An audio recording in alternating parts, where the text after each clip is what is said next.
I am not as comfortable as some people are able to get themselves with purchasing in an area that I'm not very familiar with. I just, I read like the little city newspapers and, the North Carolina Business Journal and all these things that come out. So I feel like I can really stay on top of the area. So everybody has a different approach to that, but that's just been mine.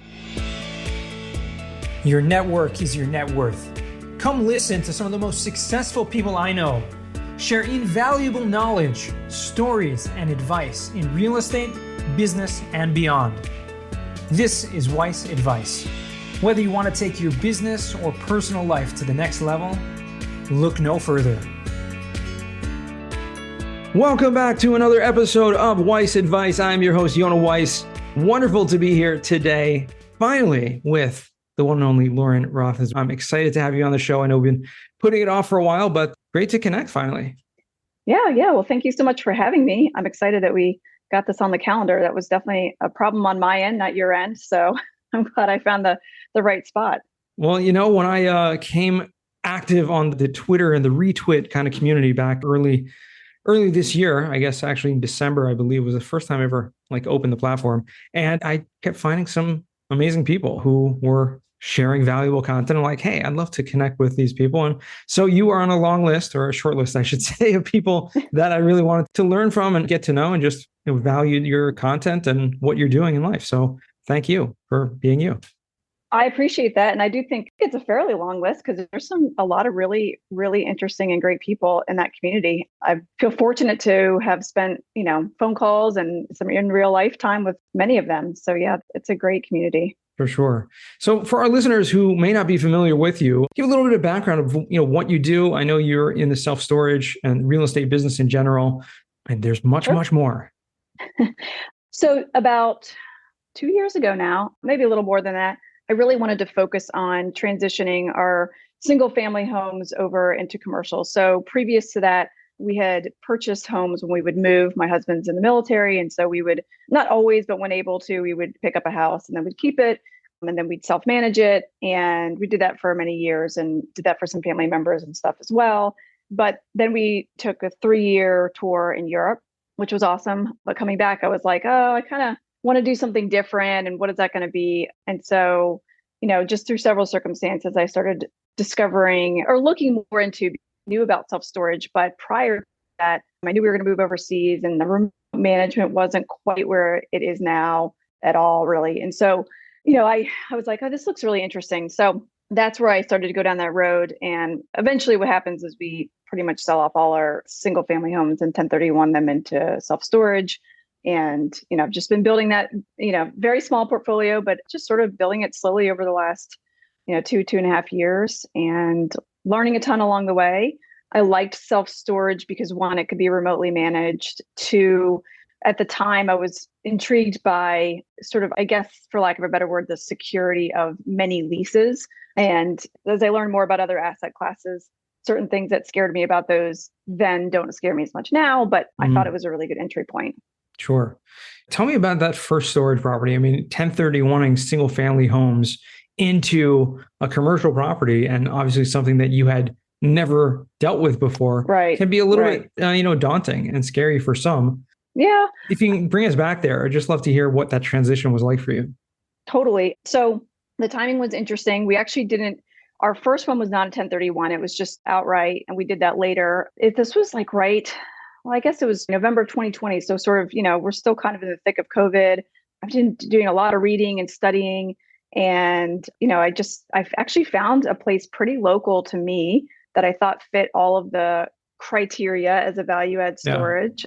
Yeah. And, it wasn't a particularly hard transaction, but it had a lot of hurdles along the way. And I learned a lot just because I didn't have any lender relationships. I'd never bought anything that, big before, to learn about operating. And so it was fortunate. I think there's advantages and disadvantages to being close to your house, but I think being that it was the first one, it was kind of good to be able to physically be there a little bit more. And it's turned out to be, we actually just sold it. So when we'll cycle on that one, it turned out to be a pretty good purchase. That's awesome. That's a good starting point. But yeah, I don't know. I just felt pretty comfortable jumping into it based off of what I knew the market could do and what the way it was currently being run was just had room for improvement. So I don't know. And then, there's lots of lessons learned in there. Like I really at the time wanted to use an SBA loan. And now looking back, I'm probably glad that I didn't. The seller made it very difficult to do that. And it's kind of a blessing in disguise. But Mhm. yeah, so lots of learning things along the way. I mean, I was so new that I was still trying to understand like the lender requirements, like DSCR and different things like that. So I was Right. I'm a pretty experiential learner, meaning like I have to sort of just do it to get out there and Right. fully understand what's going on. So that's what I decided to do. Yeah. I mean, that sounds like a interesting experience, especially coming from someone who, hadn't dealt with commercial loans and things like that. There are so many things you really just learn through experience. I mean, there's enough you can kind of ask people. And that's a great thing about kind of retweet. And you can just put it out there and say, hey, what kind of loan products would you be looking at for this type of facility? But I think also the advantage that you mentioned, advantages and disadvantages of having something very, very local to where you live. I mean, obviously you can check it out. You can, manage the, whatever improvements are doing like that. But I assume that some of the disadvantages, I'd love to hear what you consider that, but would just be, you feel almost compelled to be on site more than you should be. Right. So yes, that is the problem. And we've pretty much made the rule that we try really hard not to do that because I've always built it. We are not in a permanent location for us necessarily. And so I've always built this out to say like, hey, we'll probably have to move from here. And when we do, this needs to totally run without, we're not integrated in that way at all. So does that mean I never go there? No, it doesn't mean that for sure, but it means that I don't really need to go there. So yeah, it's a kind of a trap you can get yourself in where, if you can go manage these places, especially when you're kind of smaller and you're starting out, that you can do that. But what ends up happening is that you don't really run true operating expenses. And so I've seen people who have been very disappointed in like the values that their appraiser may give them or the bank may give them because they're running, 35% operating expenses. And they're like, oh no, it doesn't cost me nearly that much. And it's like, but it's not what it's going to cost you. It's what it's going to cost the next person. And so then they don't, their value is not as high as they think it should be. So I think it's, trying to play the game the way that, even though I'm not big at all, but trying to do some of the stuff like some of the bigger organizations would, so that I don't find myself in like a trap of sort of the mom and pop, I guess, right, way of functioning. Well, I mean, can you talk a little bit more about that? Because I'm curious. Obviously, the self-storage business is massive industry, right? And you have many different, I guess, tranches of different types of properties out there. And when you talk about the mom and pop storage facilities versus, you're not necessarily competing with, public storage and these, companies who are buying these massive kind of properties and portfolios. And what is it that that you see or that you kind of focus on, if you can kind of dig deep into that, for someone, similar, who's, maybe your size, has a few properties looking to scale, but isn't looking to be like of institutional quality, necessarily quite yet. Right. Yeah. So I think it's just, I mean, those products they certainly have their similarities, but they really are kind of two different products. So, we do like a lot more drive up storage. A lot of the, REITs do more, you park and you go into the building, and a lot of times there's elevators and, they're climate controlled. They're in theory nicer at times, but there's sort of can be an inconvenience payoff in some ways. So yeah. And I think, a lot of times they keep managers on staff still. And, you see that put into the cost of, the operating expenses as well. So it just kind of depends on what you want to do. And for a starting point, it's just a great way to start, because even if you eventually sort of sell those and you flywheel yourself into something, a couple bigger stuff, I mean, you just kind of keep taking steps up the ladder. But it's pretty tough to go in and buy a really big storage facility unless you're part of an institution or a large investment group.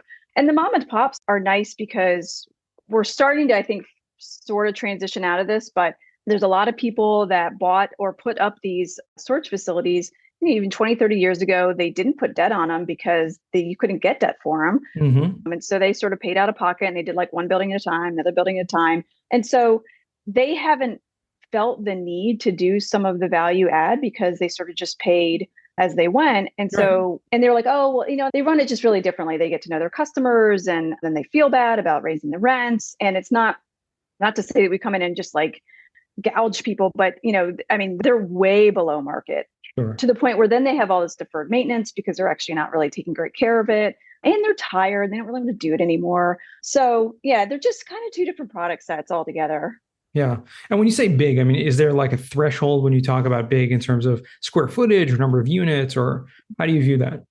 So, I think, I don't know what someone else probably more sophisticated than me would say. I start to think like, up to 20,000, you get pretty small operators. When you start getting into your 20 to 40, you could still have some small, medium size, but when you get into your 100,000, like those are more your REIT sizes. There's always going to be outliers there that prove me completely wrong. But yeah, some of the big ones, they're really big. So they're pulling down some pretty significant square footage. Absolutely. And like I said, a lot of times that's going vertical too. That's true. That's true. You do see a lot of storage. I mean, especially when you get into more kind of metro areas, you have, they're building up. That's what you see a lot of storage facilities. And that creates a whole different dynamic when you bring in pricing and stuff like that. They'll do a lot of pricing, the top floors are not as much as the bottom floors are. And so they just have different, everybody should be looking at their pricing. And I think a really sophisticated facility looks at each and every unit and is like, hey, what makes this unit better? Is it easier to get to? Is it on the end? Is it all these different things that can go into it? And as the softwares continue to improve to really update those pricings on the fly, that's going to get better and better. But I think the REITs probably do that a little bit better.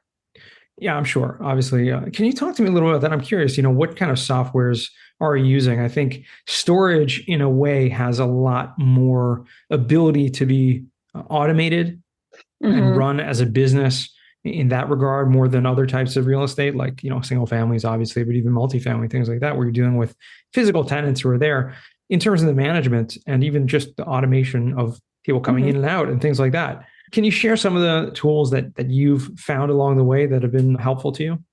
Yeah, absolutely. So I use one software system now. I'm actually going to be probably transitioning to a different one here soon. And so I won't go into all the names of each one at the moment, but the general idea is that, you control your gate access if you have a gate through the software. So if someone goes online, or they could even be sitting in front of your facility and they go online and they go ahead and rent a unit. And then they get all the information to their email, also to the text. They sign the storage agreement right there on their phone. And then they get a gate code or perhaps a lock code if it's not gated. And then they can go right in and check it.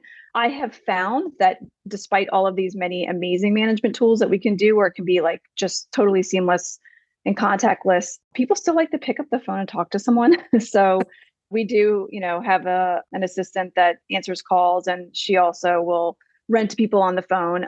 And so we do quite a bit of those too. There was very early on when I first bought, I was trying to only do just on the web. And I found out very quickly that that the person will hang up and just try the next person, and they won't get online to just fill it out. Yeah, which is funny because you would think with the way that the world works now that people would just be happy to fill something out online and not have to talk to anyone. I also could lump that data into age groups. There's, again, obviously going to be people that don't fall in their typical age group. But yes, the older people tend to call in, younger people tend to book online. And then from that point forward, once they've rented, they just go into our rental system. We strive for auto pay. I don't think there's some facilities out there that probably do it really, really well. I think we do it decently well, but it just depends on the person. And then, they set monthly invoice every month and that just pays, or they call and pay. And then if they don't pay, then we basically have an overlock feature that at the gate, it locks them out so they can't get in. If they pay at the gate, then it just automatically lifts it and it's set to go. Oh, cool. So we have quite a bit automated, but I wouldn't say this is something that you could run never answering the phones. Unless you just don't want to rent that much because once you don't want to succeed in your business, right?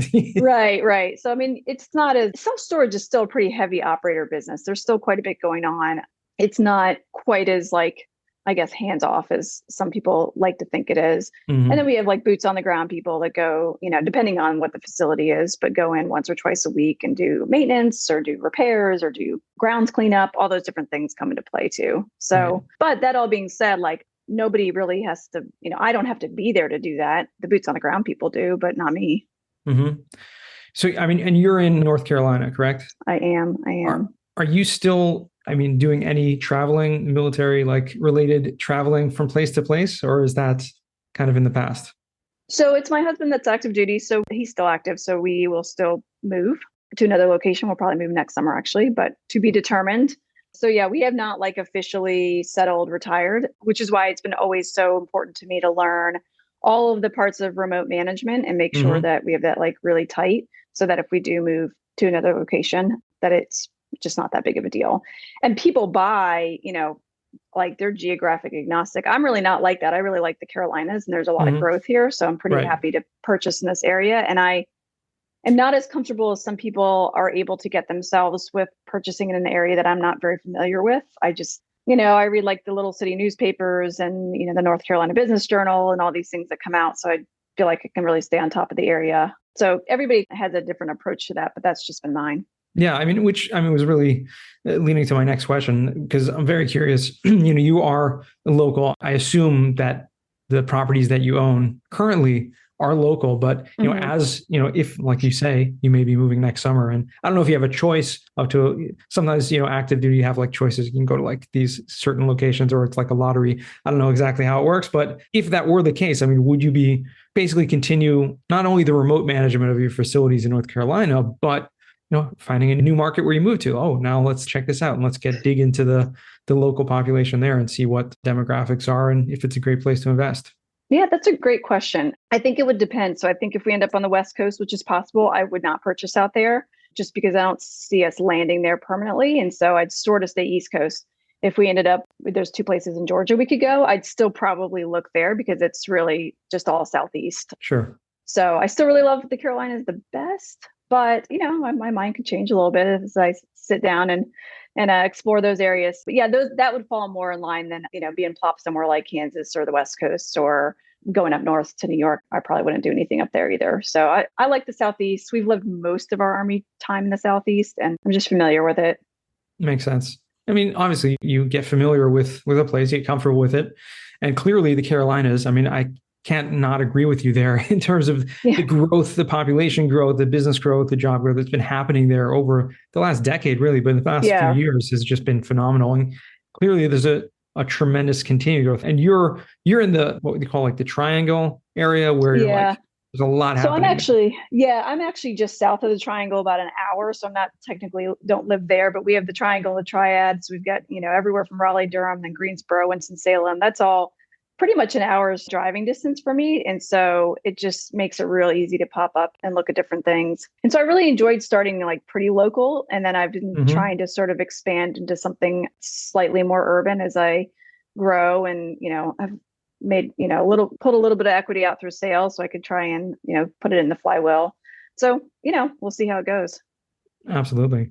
And within that, you said you 1031, just going back to something you mentioned earlier, you 1031 out of the single family home. Do you still have any of those, or was that a complete transition and going into the commercial? Transition on all of our investments minus our primary residence, which we'll keep. So, yeah. That makes sense. Well, it's interesting because you mentioned how you had, bought every time you moved, essentially you bought a new house in that location and kept it as a rental. I presume you might do the same, when you move out of this, just maybe keep it as a rental or who knows? We'll see. I don't know. I don't love single. And now we'll keep the one that we live in right now out because we'll probably retire to it, but we'll see if we do going forward. I'm kind of tired of managing single family homes, but I would do it for the one I want to stay in. But yeah, you never know what you just don't know what you'll end up doing. When we were, years ago, the advantage for us is that we were able to use the VA loan, which when you don't have a lot of money is helpful because, you don't have to put as much down. You really don't have to put anything down. Right. And so that kind of helped us get the ball rolling when we didn't have that. But in order to do that, you have to live in the house. So you can never use that on an investment property. So you could do what they call the house hack, right? Which is, a small multifamily, like a duplex or a fourplex or something. Yes, that would be great for someone that's much younger than us and has far less children. But I tell my kids all the time that they should be house hacking when they get out there. They're closer to that than I am. Yeah, that's awesome. Are they seeing your kids, like seeing the business that you're running? Are they involved at all in terms of? Well, I hope so. No, do you like bring them along or, teach them what you're doing in terms of running the business? We do. And so that's one of the rare times that we go out to the properties, because I always find that balance between I want to make sure we don't really need to go out to the properties, but in a time that we decide we're going to go out or, just something comes up, we'll bring with us or say, hey, who wants to earn some extra money, go pick up trash or go help us move this stuff. So yeah, they do. And, just through conversations and stuff, kids pick up a lot just by sort of listening and observing and all that stuff. So I think it's a good influence on them, hopefully. And I find out that they actually know more about this stuff than I thought, because they do turn out they're listening some of the time. Sure. So yeah, I think it is really good. And they can also see that while, I sort of have a very flexible work schedule and, some weeks are crazier than others, but it allows me to jump in and sort of be there when they need me to be there for stuff. Right. Yeah. I mean, I can imagine if you're going through an acquisition or a sale or something like that, there's sometimes all hands on deck trying to get things all closed out. Right. Right, right. But yeah, but I think, I generally try and cap my day off at 3 o'clock. People know that about me. And, that's the time my kids come home. And, I mean, I have an assistant that runs things. And if it's urgent or emergency, that's one thing. But most questions can wait till tomorrow is the deal. And if you document stuff well, usually that can be taken care of That's very before cool. that. It is also not out of totally the ordinary for one of my kids to be on my phone on Slack answering a question while I'm driving. So I'll say, oh, yeah, just tell them that real quick. And so, they'll do That's that cool. because, yeah, I mean, during the day, I'm not necessarily always just sitting in front of my computer. I've got 4 kids. We have orthodontist appointments that Sure. I'm out and about a lot. So, yeah, so I guess they're more integrated than I probably realize at times. For sure. I mean, have they expressed, and I don't even know what the age is, but, like, let's say your oldest, have they expressed, interest in business at all or other, kids are like, I want to do this, I want to do that when I grow up, or I want to do this when I, get older or something like that. Has anyone Yeah, expressed interest in real estate or anything like that? I've got one that definitely is interested. I got two probably really. So my oldest is 16. I got 16, 14, 13, and 10. And so my oldest is not as interested in real estate, but she really likes arts and stuff. So I'm always like, that's cool. You should do the stuff you're into. However, let's also make sure we're building an outside revenue stream so that you can do something you're passionate about, but that you're also not poor. Because it turns out most people find out pretty quickly that it's not actually that fun to be broke. So we've had that Some quicker than conversation. others. Yeah. Yeah, some quicker than others. I keep trying to say that over and over and over again. I'm like, it's really not that fun to be broke. So yeah, and then I've got two others that are pretty interested in it. If it was up to me, I've already got one labeled as a commercial broker and the other one an architect that should go work construction in the summers in college. But I'm sure nobody will listen to mom. So and then my son's going to be a Major League Baseball player, of course. So he's Of course. obviously not interested in real estate. Of course. Yeah. That's awesome. Well, listen, kids have dreams and you really just have to, one parent to another have kids the exact same ages. And, you just have to push them and where they want Right, to go right, and push them in the right direction, kind of guide them, but right. don't force upon them, obviously. Yeah, I think that's the thing about it is like trying to really listen to what they're excited about and make sure that Hmm. my oldest, like I think does have a path that she'd like to follow. And I think that's important. It's just like, so then sliding in like, okay, so how else can we make sure you're financially supported in this Right. way? Let's talk about what types of things would make sense. Like you get out of college and you buy a place, you house hack, you rent out, so I think those are really great conversations to have. And it also doesn't sound unsupportive of what they want to do. For sure. I mean, the best thing you can do for your kids is just be there for them and just support whatever they want to do. In the end of the Yeah. day, they're probably not going to listen to you, Yeah. but if you're True. there listening to them, that they'll keep talking. And I think that's really Yeah. important. Yep. I agree. I agree. Amazing. Well, Lauren, I want to transition now to what we call the final four. These are 4 questions I ask all my guests. The first question for you is, what's the worst job you ever had? I've never had like a terrible job. So I can't really say like, I know there are people that with some really horrible jobs, but I'd say I did not love my first job working out of college because it was really my first experience. I was working for a defense contractor and I would go in between the Pentagon and then another office building down in Arlington. And I just really hated working in those kind of buildings. And it wasn't like anything horrible or terrible. It's just like the cubicle world, bays of cubicles. And Yeah. I was like, terrible commute times. And I was like, this is not for me. I am going to have to figure out something different. And I only stayed there a year because we ultimately ended up moving to my husband's first duty station. But it was definitely an eye opener for me to be like, okay, I'm going to have to figure out what I like to do that's not like sitting in an office 8 hours a day. I was not inspired by that. So it probably set a lot of foundation for me and Hmm. just knowing what I didn't want to do, even though it Right. wasn't really terrible or anything. Yeah. No, I think it's amazing because it usually comes back down almost like exclusively. People answer this question as like one of the first jobs they ever had because Yeah, it does kind of show you what you don't want to do. And you hopefully right, people will learn from that and move on. right, right, totally. Amazing. Second question, what's a book you've read that has given you a paradigm shift? I feel like this is such a generic answer, but because I know it's so popular to say, but I really liked Tim Ferriss's 4 Hour Work Week. When I read that when it first came out, it really did kind of make me think like, how do you leverage your time the best way possible? How are we taking advantage of all the resources out there?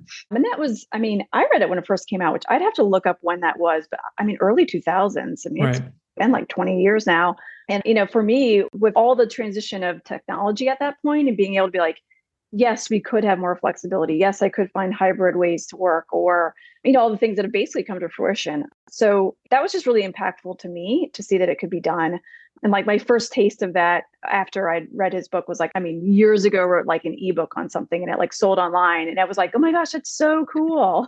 It was barely any money, but just the fact that could even happen was just, I don't know. That was like the beginning of my addiction to like not really working for other people on the long haul. So I generally I have not done that very much. I've done a couple of things here and there, but I always like that. So yeah, I think that book was probably really impactful to me. Awesome. Yeah. And it certainly has been mentioned a few times before on the show, but obviously excellent choice, huge paradigm shift for a lot of people. Just how you manage your time is what it's about. What's a skill or talent that you would like to learn? Well, I think that a skill that I really wish I had is I wish I was a faster reader. And I think this is like something you totally can do is like to learn to speed read. And I either need to learn to do that or I just skip entirely all to audiobooks altogether and listen to them faster. But I've always thought like, man, like one of my kids is just one of those people that can totally like consume books at like this rapid pace. I'm like, man, that's so cool to be able to like consume and not just read, but like retain really well. And I do think it's something you learn. So I guess if I was going to put time into something, that'd probably be pretty high on my list. Yeah, absolutely. I do wish I was better at pickleball also, if I'm being honest. But well, that's something that I can work on that as well. Yeah, right. That's so funny. But no, absolutely. Reading is an awesome skill to have. And speed reading, if you can do it, is something you can work on. Yeah. And there are courses and there are like, ways, techniques out there, books on how to do it. But then you'd have to figure out how to read that fast. No, okay. Yeah. No, right. It's a catch-22. Finally, what does success mean to you? So I mentioned this to you as we were talking before the podcast. This is something I think about a lot. And is I think ever evolving. I think success is probably something you always chase. This sort of lack of satisfaction is the way we're designed to be, that you're never totally satisfied. I think that's really part of the human existence. But I do have to be careful about success. Really, I know it means that I have a lot of wealth of time and control of my time, which means that I don't push as hard. Like I'm maybe not trying to build the biggest thing because, it's going to require more time in my day. And I'm trying really hard to be tight with my time and be very efficient with it. So yeah, success to me means that I still have control of my time to spend with my family in the times that I really want to earmark for family. And that definitely means I say no to a lot of things. And I'm fine with that. And I can easily find myself like sneaking down the road of doing something else. But when I look at that boundary, that's what I'm trying to be wealthy in. So, there's something to be said for the money to support being wealthy in time, right? Like there's that too. But yeah, I think that's kind of what success looks like to me, that I feel comfortable, but I'm also flexible to be there with the kids and support the family as much as I can. Awesome. I love that. Love that definition. And it's so true. It really does change from time to time. But when you have your sights on that focus, especially when it's something as important as, time and family, then that's always going to be kind of the end goal. And how you can make that as efficient as possible to get to those goals that have the most meaning, the most impact. Yeah. Love that. And I think it's like a chapters thing. I remind myself too that like life is not just like this ongoing thing, like this chapter, like I mentioned my kids' ages earlier, and they, we're not that far from one day they'll just be off on their own. And then maybe in that chapter, I do work more longer days or maybe, it just depends on what that looks like. So I've tried to build a foundation that has different rooms we can build on the house if I want to or don't want to. And I try to be really thoughtful about like my next steps. And so not to back myself into a place I don't want to be. Yeah, for sure. No, I love that. And that's really important. And like you said, it's ever evolving and you never really know where the next step is going to lead you. That is so true. Well, I appreciate you taking the time and spending it with us today and getting to know what you're doing. Where can our listeners find you or reach out to you if they want to? Sure. I am on Twitter at LC Rothlisberger is my handle. I'm on there quite a bit and I haven't been as active in the last month because any parent knows that the month of May is just absolutely crushing because it's the end of school. But that I spend a good bit of time on there and really enjoy the community there. And then my website is everettandharvey.com. And that's sort of my operating company, just the two names with an and in between. And I'm also, it can go on there. All right. And we'll make sure to put those both in the show notes for anyone who wants to check you out, which I encourage them to do and reach out to you. So, thank you again for spending the time today. Oh, no, thank you so much for having me. It's always fun to just chat real estate. I love it. Yeah, likewise. And thank you to our listeners for tuning in once again, all the way to the end. And remember, until next time, the best advice comes only when you ask. Real quick, I have one question for you. Did you like this episode? If you did, I want to ask you a huge favor. See, the biggest thing that helps this podcast grow and that will spread this message to the whole world is that if you leave a review, a rating, and subscribe to the podcast. What that does is it basically tells the platforms that this podcast is out on is that you like my stuff and I'm doing something right. So take a few seconds out of your day, hit that subscribe button, leave a rating or review. I would be extremely grateful. Also, I want to hear from you guys. So I want to hear some feedback. If you have any questions for future episodes, please find me on LinkedIn, send me a DM, a connection request, Yona Weiss, and I'd love to hear from you.